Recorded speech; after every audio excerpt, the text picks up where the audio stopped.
Olá pessoal, bom, agora vamos utilizar o método de Cramer, conforme a gente fez lá na parte 5, quando a gente resolveu um sistema 2x2, vamos resolver agora um sistema 3x3. O que significa um sistema 3x3? Três linhas e três linhas, né? Três equações e três variáveis, que é o que normalmente a gente utiliza mais. Porque quando a gente tem um sistema 2x2, como a gente viu, ele é um processo um pouco mais demorado, muitas vezes nem compensa utilizar esse processo. Mas no método 3x3, ele é demorado, mas ele é um pouco mais simples do que outros métodos e a gente consegue resolver com mais tranquilidade, vamos dizer assim. Então vamos ver isso na prática, como é que funciona. Então esse é o primeiro sistema, né, dos vídeos aqui que eu disponibilizei para vocês, 3x3. Vamos entender essa ideia de um sistema 3x3. Como eu disse, são três equações e três variáveis.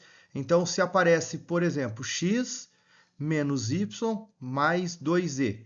Percebam que eu tenho a variável x, tenho a variável y e tenho a variável z. Depois eu tenho 2x mais y mais z. Tá lá. E por fim eu tenho x mais y menos z. E aqui, por exemplo, igual a 6, igual a 3 e igual a menos 2.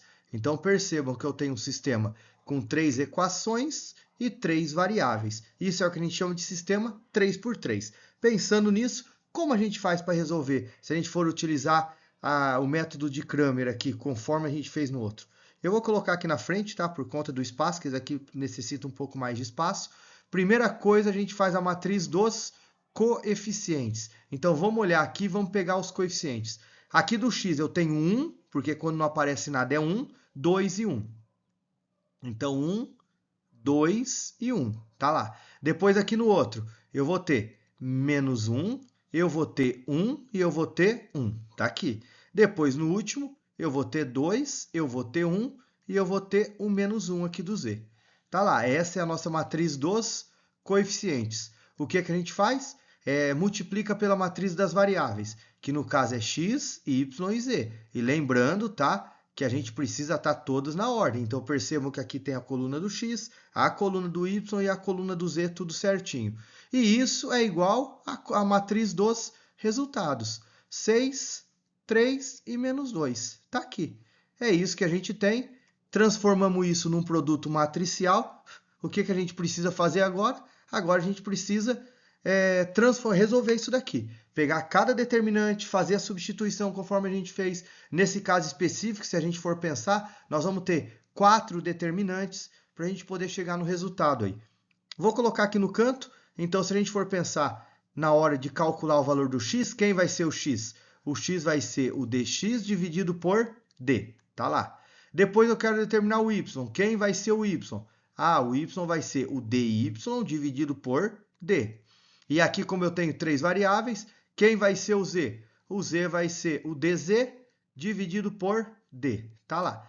Então, isso que a gente precisa calcular, isso que a gente precisa fazer para conseguir chegar no resultado aqui desse sistema linear. Então, vamos começar calculando aí esses determinantes. Eu vou, para não ficar muito extenso, muito longo o vídeo, vou calcular o primeiro determinante, o d. Depois eu vou mostrar os outros determinantes, mas daí já vou colocar o resultado direto. Primeiro para deixar ele mais curto, porque o esquema é a gente entender o processo, tá? E sabendo o processo, depois é só a gente fazer, pausem o vídeo, tentem fazer, chegar no resultado aí. Então, começando pelo D. Quem vai ser o D mesmo, que a gente fez a outra vez? O D é o determinante da matriz dos coeficientes. Então, 1, menos 1 e 2.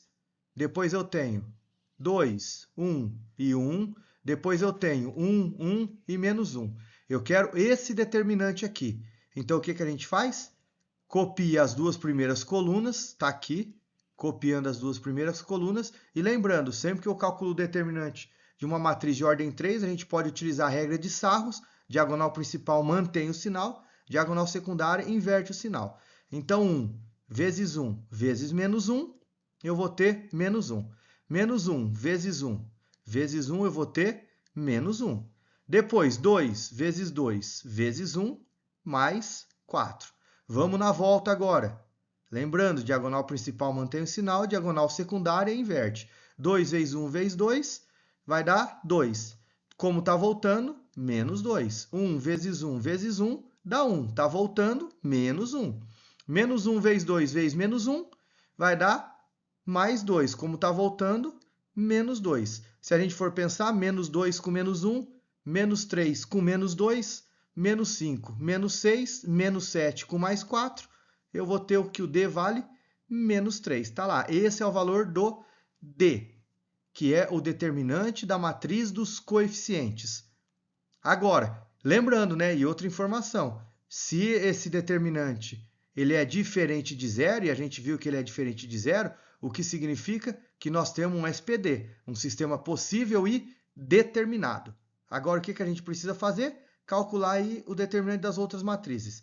Vamos começar pelo dx. Como eu disse para vocês, eu vou montar o determinante e vou marcar o resultado para a gente não ficar perdendo tempo. Mas o processo é esse daí. Diagonal principal, menos diagonal secundária, tudo certinho. E daí pausa o vídeo, faz, verifica se deu certo o resultado, porque isso daí é treino, ele é mecânico, né? Então olha lá. O que eu vou fazer para calcular o dx? Eu vou pegar essa primeira coluna, que é a coluna do x, e vou substituir pela coluna do resultado. Então vai ficar 6, 3 e menos 2, e as demais colunas permanecem iguais. Menos 1 e 2, 1 e 1, 1 e menos 1. Tá lá. Se vai permanecer igual, o que eu preciso fazer aqui? Calcular esse determinante, copiar as duas primeiras colunas, tananã. Mas aqui, como eu disse, não vou fazer, vou colocar o resultado direto. A gente chega aqui, o dx vai ser menos 3. Então, depois testa aí para ver se deu certo. Vamos agora para quem? Vamos agora para o dy. Quem vai ser o dy? É eu pegar aqui a coluna do y, que é a segunda, e substituir pela coluna do resultado. Então, a primeira coluna permanece igual, 1, 2 e 1. A segunda coluna, a gente substitui ela, 6, 3 e menos 2. E a terceira permanece igual, 2, 1 e menos 1. E se a gente for calcular o determinante dela, copiando as duas primeiras colunas, diagonal principal mantém o sinal, diagonal secundária inverte o sinal, a gente chega que esse determinante vai ser mais 3. Tá lá. E, por fim, vamos no nosso dz. Quem vai ser o dz? É só a gente pegar agora a terceira coluna, que é a coluna dos z, e substituir pela coluna dos resultados. 1, 2 e 1, menos 1, 1 e 1, 6, 3 e menos 2.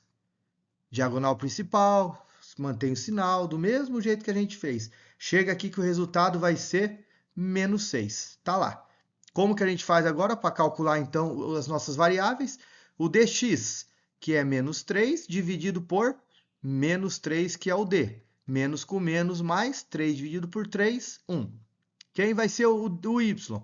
O y vai ser mais 3 dividido por d, que é menos 3. Mais com menos, menos 3 dividido por 3, 1. Tá aqui. Depois, quem vai ser o dz? O dz vai ser menos 6 dividido por menos 3. Menos com menos, mais 6 dividido por 3, 2. Tá aqui o resultado do nosso sistema linear. Vou colocar aqui no canto. Solução: 1 para x, menos 1 para y e 2 para o z. Se a gente substituir isso daqui lá no nosso sistema, a gente vai perceber que dá certo, que é essa a nossa solução. Então é isso, pessoal. Fica aqui a dica. Ele é um processo um pouco mais demorado por conta de todos esses determinantes, mas que dá para a gente fazer. Então, daqui a pouco, depois vou mandar um outro vídeo para vocês sobre escalonamento. Na sequência aí vocês vão ter um próximo vídeo, que é um outro método. E daí compara, verifica, analisa, treina, porque também isso daqui é um pouco mecânica, é um pouco de treino. Então valeu, pessoal, um abraço, até mais, tchau, tchau.